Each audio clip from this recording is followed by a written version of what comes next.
हरिओम. अवधूत चिंतन श्री गुरुदेव दत्त श्री स्वामी समर्थ. रिलिजियस काकू या आपल्या चॅनलवर तुमचे मनापासून स्वागत करते आणि व्हिडिओला सुरुवात करते.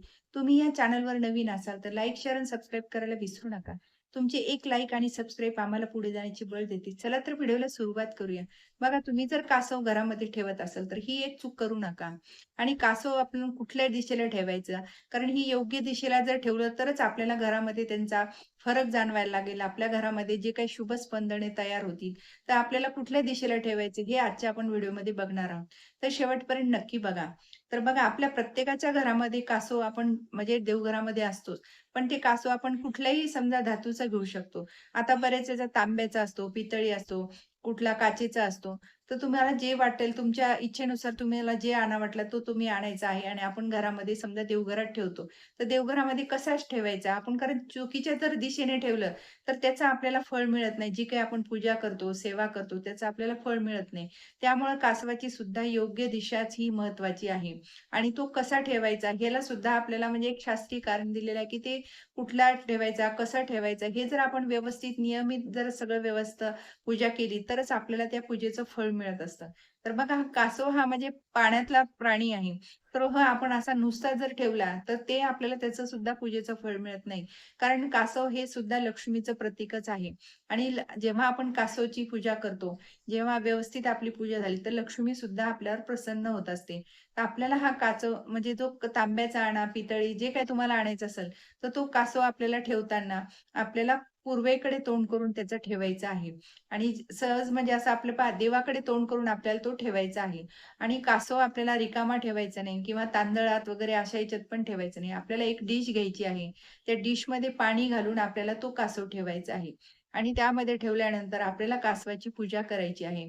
तुम्ही त्याला म्हणजे अष्टगंध, चंदन हे सगळं लावायचं आहे. अक्षदा, फूल अर्पण करायचं आहे आणि आपलं धूप, दीप, अगरबत्ती ओवाळायची आहे. तर हे आपल्याला म्हणजे देवघराकडे म्हणजे देवांकडे तोंड करून आपल्याला तो डिशमध्ये ठेवायचा आहे.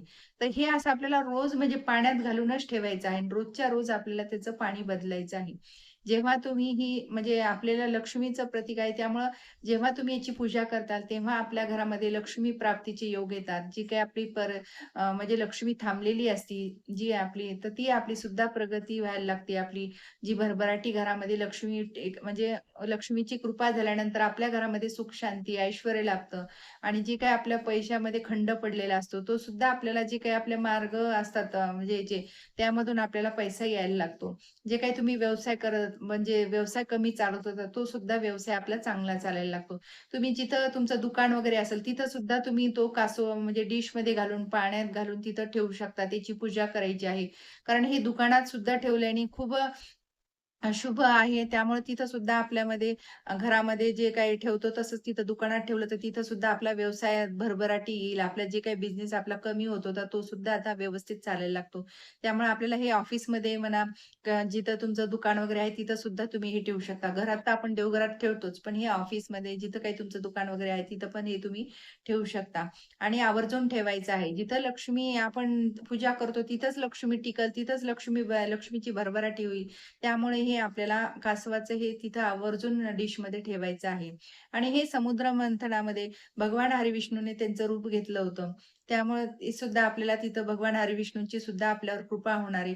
आणि जेव्हा भगवान हरिविष्णू आणि माता लक्ष्मीची दोघांची कृपा आपल्यावर होती, तेव्हा आपली भरभराटी होते, आपली प्रगती उंचावर जाते. तर ही आवर्जून आपल्याला कासवची पूजा करायची आहे आणि आपल्याला कासव तुम्ही कुठल्याही धातूचा आणणार तर त्याचा कुठलाच आपल्याला हे नाही. कुठल्याही तुम्ही धातूचा आणू शकता. लहान, मोठी साईज जी तुमच्या देवघराला सुटेबल आहे तशी तुम्ही साईज आणायची आहे. आणि एका म्हणजे डिशमध्ये आपल्याला रिकामं कधीच ठेवायचं नाही. कारण त्याला पाण्यामधलं असल्यामुळे आपल्याला पाणी घालूनच ठेवायचं आणि रोजच्या रोज ते पाणी आपल्याला बदलायचं आहे. जशी तुम्ही रोज देवाची पूजा करता तेव्हाच त्याची पण पूजा करायची आहे आणि तेव्हाच आपल्याला बदलायचं आहे. आणि जेव्हा तुम्ही कासव आपल्या म्हणजे देवघराकडे तोंड करून ठेवता, तेव्हा त्याच्या म्हणजे आपल्याला शुभ स्पंदने आपल्या घराकडे म्हणजे घरामध्ये पसरतात आणि आपले जे काही घरातल्या नकारात्मक ऊर्जा असेल, ते सुद्धा निघून जाते. जी कुठले कामं आपल्याला अटकलेले असतात, ते सुद्धा आपले कामं मार्गी लागतात. तर आपल्याला कासव घरात ठेवणं हे खूप आपल्यासाठी महत्त्वाचं आहे आणि शुभ स्पंदनं तयार झाले म्हणजे आपल्या घरामधल्या संकट, दोष आपले जे काही प्रगती आहे ती अटकलेली आहे ती सुद्धा मार्गी लागते आणि सगळं व्यवस्थित होतं. त्यामुळे हे असं कासव छोटी म्हणजे सेवा आहे, पण प्रभावी सेवा आहे. तर तसं आपल्याला कासव हे आपल्या घरात असणं हेच आपल्यासाठी शुभ आहे. तर त्यामुळं ज्यांच्या घरात आतापर्यंत कासव वगैरे म्हणजे त्यांनी देवघरात नाही ठेवला, तर त्यांनी छोटा-मोठा जे काही आणता येईल ते आणायचं आहे. त्याची पूजा करायची आहे आणि रोज नित्यनियमाची देवाची पूजा झाल्यानंतर त्याची पूजा व्यवस्थित करायची आहे. तर ही अशी आपल्याला रोज पूजा केल्याने आपल्या घरामध्ये लक्ष्मीची कधीही कमतरता होत नाही. आपल्या घराची भरभराटी येते. तर हे कासव तुम्ही रोज पूजेत ठेवायचा, रोज त्याचं पाणी बदला. हे असं नक्की तुम्ही पूजा करून पहा. नक्की तुमच्या घरामध्ये सुद्धा लक्ष्मीची बरकत, भरभराटी यायला लागेल.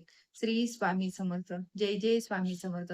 माझा जर व्हिडिओ तुम्हाला आवडल्यास लाईक, शेअर आणि सबस्क्राईब करायला विसरू नका.